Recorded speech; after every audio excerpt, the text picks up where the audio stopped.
మీరు ఎప్పుడన్నా ఎందుకురా నేను హిందూగా మళ్ళీ హిందూగా క్రిస్టియన్ నుంచి హిందుత్వంకి వచ్చాను అని ఎప్పుడైనా మీరు బాధపడ్డ సిచ్యువేషన్ ఉందా? బాధపడ్డాది అంటే మొన్న రీసెంట్లీగా ఒక నెల కిందట బాధపడ్డాను. హిందూ ధర్మం కోసం ఈ మధ్యన ఫైట్ చేశాను. అందరికీ తెలుసు, నా వీడియోస్ ప్రతి ఒక్కరు చూస్తారు, నా పోరాటాలు చూస్తారు. ఎక్కడైనా సరే హిందూ దేవాలయం మీద దాడులు జరిగినా ఏం జరిగినా నా ప్రాణం పోయినా పర్వాలేదు తెగించి రోడ్డు మీద కూర్చుంటాను. అన్నీ తెలుసుండి ఒక కుర్రోడు హిందువే, సెక్యులర్ గాడిదలు కదా, ఆ గాడిది సెక్స్ హెరాస్మెంట్ చేసేవాడు నన్ను 3 సంవత్సరాలుగా.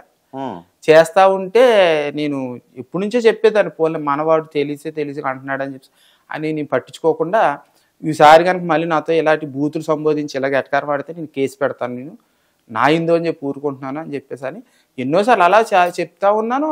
మామూలే. ఎవరమ్మా చెప్పగలరా అతని పేరు ఎందుకులేండి, యాదవకి ఆల్రెడీ పోస్ట్ పెట్టాను. ఆ వేళ చాలా మందికి తెలుసా యాదవ, రాజమండ్రే.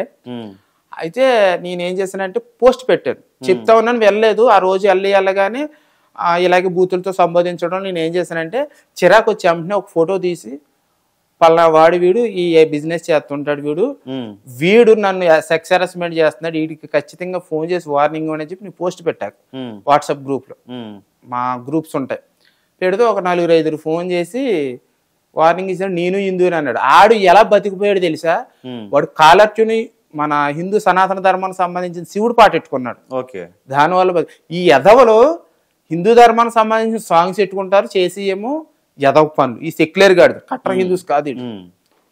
అలా చేసేటప్పటికి మనోళ్లే కదా అని చెప్పేసి అని నాకు సపోర్ట్ చేసే వాళ్ళు సరే మనవాడే కదా వదిలేసేయని లైక్ తీసుకుపోని అని చెప్పేసి అన్న తర్వాత అక్కడ ఉన్నటువంటి మార్కెట్లో ఉన్నటువంటి ఒక వ్యక్తి, పెద్ద తరహా వ్యక్తి, పెద్ద బిజినెస్ మ్యాన్ అయ్యుండి, దున్నపోతులాగా అడ్డగాడిదిలాగా 6 అడుగులనారుండి, నేను ధర్మం కోసం పనిచేస్తానని తెలుసుండి, వాడికి సపోర్ట్ చేసి కులపిచ్చి చూపించుకుని పార్టీ పిచ్చి చూపించుకున్నాడు.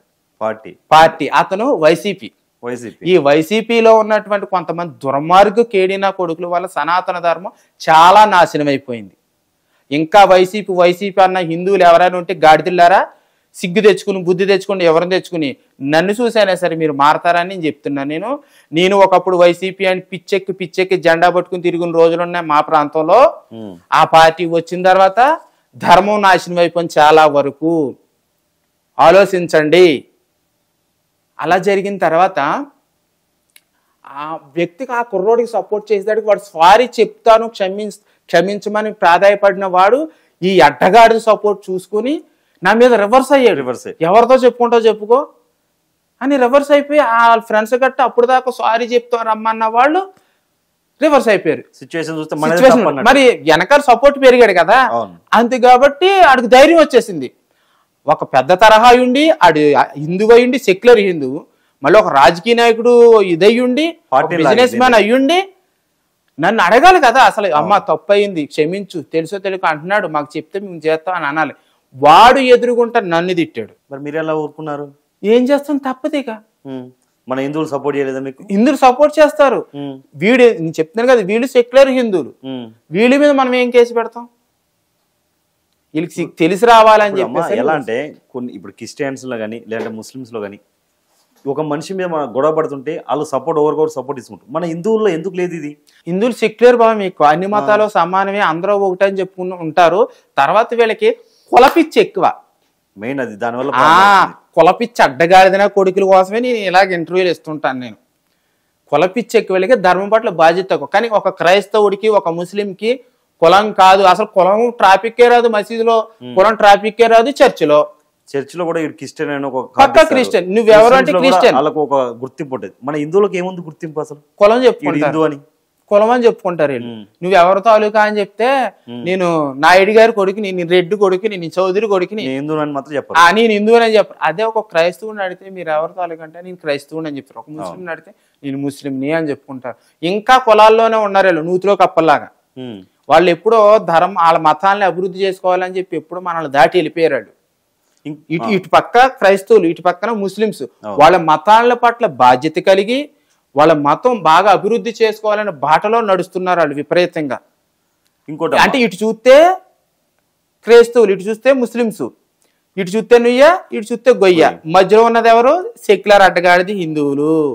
ఇటు చూసినా ప్రమాదమే, ఇటు చూసినా ప్రమాదం. వీళ్ళు చుట్టువైపులో కూడా విస్తరించేస్తున్నా సరే వీళ్ళకి సిగ్గు రాకుండా అన్ని మతాలు సమానం అంటారు. అన్ని మతాలు ఎలా సమానం? ఊళ్ళో పంది గుళ్ళో నంది సమానమా? వీడి పిల్లం వీడి తల్లి ఒకటా? ప్లస్ ఇంకోటి క్రిస్టియన్స్ కానీ అంటే ముస్లిమ్స్ ఓకే, క్రిస్టియన్స్ మనం ఏదైనా ప్రసాదం పెడితే తినరు. వాళ్ళు మనం మాత్రం ఈ అన్ని టెంపుల్కి వెళ్తాం, అన్ని ప్రసాదాలు తింటాం. మనకెందుకు బుద్ధి లేదు?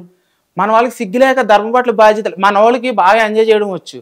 ఆదివారం వచ్చేటప్పటికి ఆ వయసులో ఉన్నవాడైతే లవర్కి ఫోన్ చేయడం, లవర్ దగ్గర పోవడం, సినిమా తీసుకుపోవడం వచ్చు. పెద్దోళ్ళు ఉన్నారంటే సీరియళ్ళు, సినిమాలు, షికారులు, లేకపోతే షాపింగ్లు. అదే ఒక క్రైస్తవులు బాధ్యతగా చిన్న పిల్లవాడిని కానించి అప్పుడే పుట్టిన బిడ్డను కూడా చర్చిలో తీసుకుపోతారు. చిన్నప్పటి నుంచి వాళ్ళకి క్రైస్తవం నేర్పేస్తారు. ఇంత వయసున్న పిల్లకు కూడా జై శ్రీరామ్ అంటే అనరు క్రైస్తవుల పిల్లలు. అదే మన వాళ్ళు తాడిలాగా ఇద్దరిలాగా ఉండి వాళ్ళ దగ్గరికి వెళ్ళి ప్రేజలాడు అంటే ప్రేజలాడు అంటారు మన గాడిదలు. మళ్ళీ వీళ్ళకి జై శ్రీరామ్ అంటారు రాదు. అసలు జై శ్రీరామ్ అంటే ఎందుకనాలో కూడా తెలియదు. అసలు జై శ్రీరామ్ ఎందుకు అంటున్నారు? శ్రీరామచంద్రమూర్తి ఆదర్శవంతుడు. అందరికి అన్నదమ్ములకు కానీ, తల్లికి కొడుకు కానీ, తండ్రికి కొడుకు కానీ, స్నేహితులకు కానీ, బంధువులకు కానీ, శత్రువులకు కానీ అందరికీ కూడా ఆదర్శవంతుడు, గొప్ప మహానుభావుడు ఆయన. అటువంటి వాడిని మనం తలుచుకోవడంలో తప్పే ఉంది మాటకు ముందు.